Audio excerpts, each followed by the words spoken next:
Okay, hi everybody, Mr. Pash here. In this tutorial, I'm going to show you guys how to start off with um, the design process for our color wheel mandala.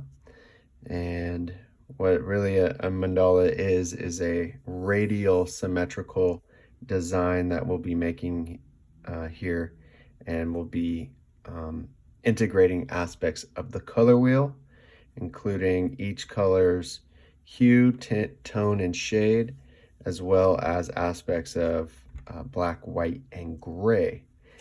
All right, so I know that looking at some of these color wheels, they're really busy, and some of them really complex. Others you'll see are quite simple on some of your Google searches. It's going to be up to you. How far you really want to stretch this within your own abilities, where you guys kind of feel like you're at right now, and that's okay. I just really want, basically, just to simplify this,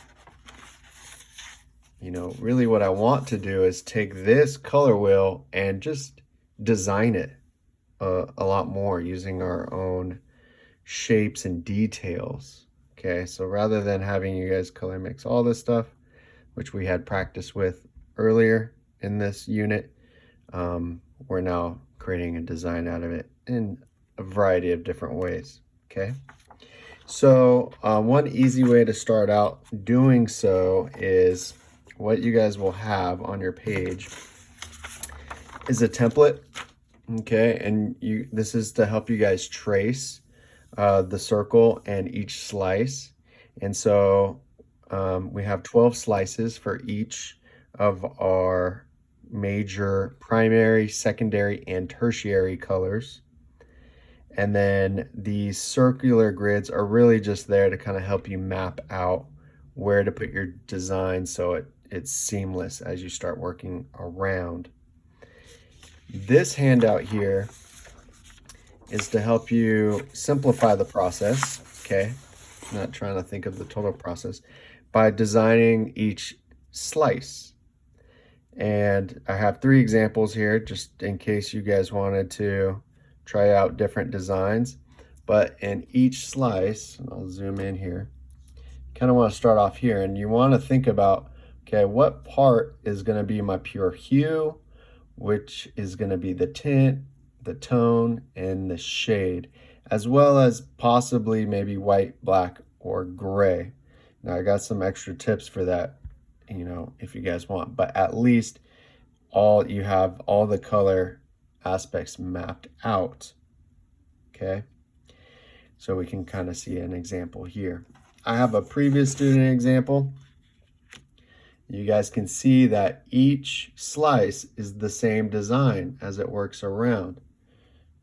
This person got a little creative in the fact that they kind of mixed and matched and flipped parts around, and also overlapped shapes in the slice. Okay, you guys don't have to do that, but you guys can also paint on top of your mandala after you guys are done. For example, white and black, just kind of dot dash lines. That's usually what I'll recommend for both white, black, and gray areas. So again, so you can see each slice, same design as you work around. So when you're designing in this, it's a little out of context because you won't really see what the design looks like once you start putting it in, but guaranteed enough detail in there, it will look good. Okay. Now, some of you guys might just want to kind of flow with your designs and maybe go a little bit more detailed. In that case, I would just kind of use this template and design from there. Okay, we can see a student example. Here it doesn't really fit that slice I did. You can see that each slice, it's a little different. They kind of flip and mirror each other sometimes, okay? This student kind of designed as they went. They even added like a square type segment over it for some different shapes. I mean, you guys can do it that way. Just be conscious about, slicing it up into 12 sections for those 12 colors. Like here's some other designs that I showed some of you guys previously. Okay, really cool intricate designs that you guys can do that kind of flows out of the slice. You guys can kind of see like each slice will be different, but still doable for a cool design here. Okay, so it's up to you, but here's kind of the basic approach to it, which I think we will all be able to benefit from, or most of us will. And so it's a light gray. It's very hard. I did that on purpose just so when you guys sketch with pencil, you guys will be able to see it. I recommend by default you guys do a symmetrical design. That's why I have this line in the middle. This isn't two slices. This is just one slice. Okay, but this will help you. Okay, and these you don't have to design inside of these sections going across. These are just kind of help you measure where you guys want to put some stuff. Okay, so first think about your design. Okay, think about your hue, where you're going to put your hue, your tint, tone, and you can do several tones and shades. You can do different shades as well. I just want to add, let's kind of go back to this example. This person has hues in 3 different spots. 1, 2, 3. And they have a shade here and tones and tints here. So you guys can add as many details as you want for different aspects. You can do 3 different tints if you want for more detail, 3 different tones and 3 different shades, or repeat the same shade somewhere else, maybe like as a little design in here for some added detail. Okay.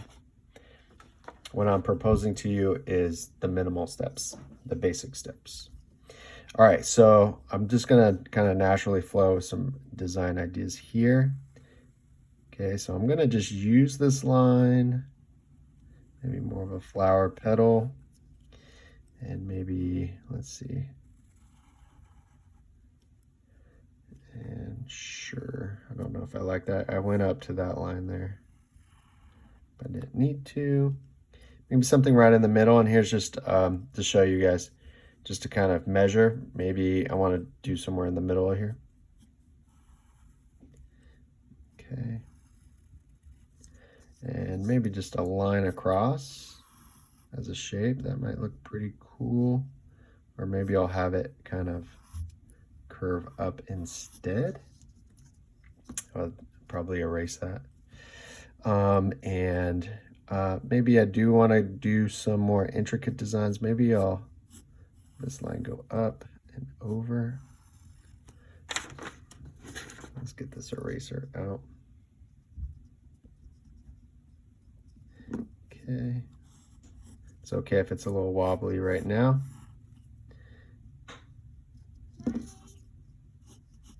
Okay. And that should be good. I mean, I have hues, tints, tones, and shades.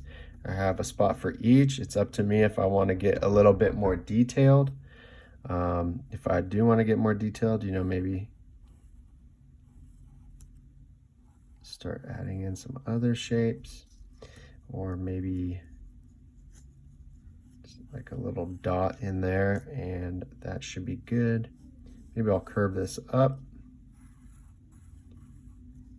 like that, and sure. Of course, I really want to get more detail, but I'm going to kind of stop there. All right, so let's do a different design, see what we looks like. Maybe we'll start kind of right in the middle. I'm just kind of go maybe more of a diamond right in the middle. Sure. And then it'd be cool if you guys can try to like make things look like they're overlapped here. Like so, like let's say I add in like a half circle that goes behind. Okay, so I'm not really liking this so far, but let's see, I'm kind of stumped. Sure, let's see, maybe we'll see what this looks like. Maybe I'll kind of do like a crisscross design or something. I'm kind of looking at where these are at so I can measure. Man, this is not good, but whatever. Okay, that's what I call it, a rough draft. Okay, I'm just gonna give up on that and move on over here. Let's see. I'm gonna do here. Let's see, maybe we'll start off with a dot right about there. This will help me a little bit more. I kind of naturally do more kind of floral type patterns, so I'm going to kind of stick with that, using a lot of curves. And let's see, maybe an outline. And this is the exact size that you guys are going to use, something that's going to fit in your 9x12 piece of paper. You can go outside of the lines just a little bit, maybe add some overlap there. That might look cool. But you won't be able to too much unless you have bigger paper than 9x12. And maybe I'll add in some aspects of kind of like some art stuff. Like what if I did some like curve lines or something? Sure, I'll just leave it at that. And then let's see, or maybe just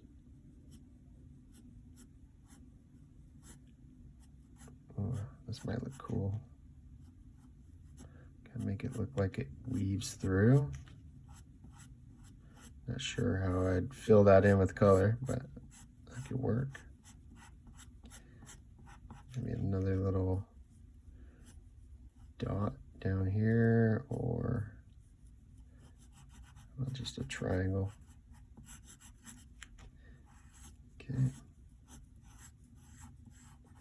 Sure, this would all have to be the same color because it flows in, but let's see, what if I just did that? I could do two different colors here, one here, maybe I'll make this pop up. So one color's here, the other part is here, maybe like a shade versus a tone, kind of make it look 3D. Okay, you can also use this split, and so maybe you split tint versus tone, and that'll actually give it a 3D type look. You might see some of the examples on there that look kind of 3D-ish because one side looks popped out because one side is dark and one side is light, so it kind of looks like crease paper type effect. You'll see that in some of the examples, so think about that as you guys design. But that's what you guys will want to do. Okay, and once you've figured out like, oh, this is the design I want, go ahead and map it out. Like, you can try to use marker first, or maybe mix some paint and fill it in to see what it will look like. But you could say like here's going to be my hue. Maybe my hue is going to be here as well. This is going to be my shade. It's going to be my tint, my TI, and maybe my tones in the back. And maybe another, maybe this will be black, and this will be gray, maybe. Maybe this be white. Yeah, just you just kind of have to kind of imagine how it's going to lay out when you start mapping this around. So yeah, that's the process there. And then what you guys will then do is, once you guys have it kind of mapped out, what you want to do is take your final paper and it's going to be a little hard because it should be a little bit thicker. This is Bristol, but you're going to want to put this up against the window so you guys can see it pop through. Let's see if I could do that for you guys really quick. Sorry for the pause on the video, but here I have a light box, which I'm assuming most of you guys do not have. But holding this up to a window during the day will do the same trick. Okay, let's see if this works here. All right. Now this is some thicker paper, I don't know, than our regular mixed media paper. Let's see if it still works. Yep. Okay, so see how that kind of shows through. And what you guys will be able to do here is just kind of lightly map out and trace and pencil at least the circle and the grid lines with a nice light pencil. And then you'll be able to kind of take that off and map out each design as you go through. And then basically you're just plugging in the colors as you mix them and apply them in your design. And I guarantee it'll look coming out pretty cool. Let me turn this off for a second. Especially once you start, make sure you guys are really filling in pretty cleanly and adding in those pops of white, black and gray in there for some extra color pop, even if it's just a little bit, you know, in here like this person did, just right here on the outside. All right, well, I hope you guys have fun with that. And hopefully, you know, it's a process, but once you guys get to that final design and you guys are starting to mix in color, it's just, you guys are on your way, and hopefully it's fun while you're starting to paint in the dots there.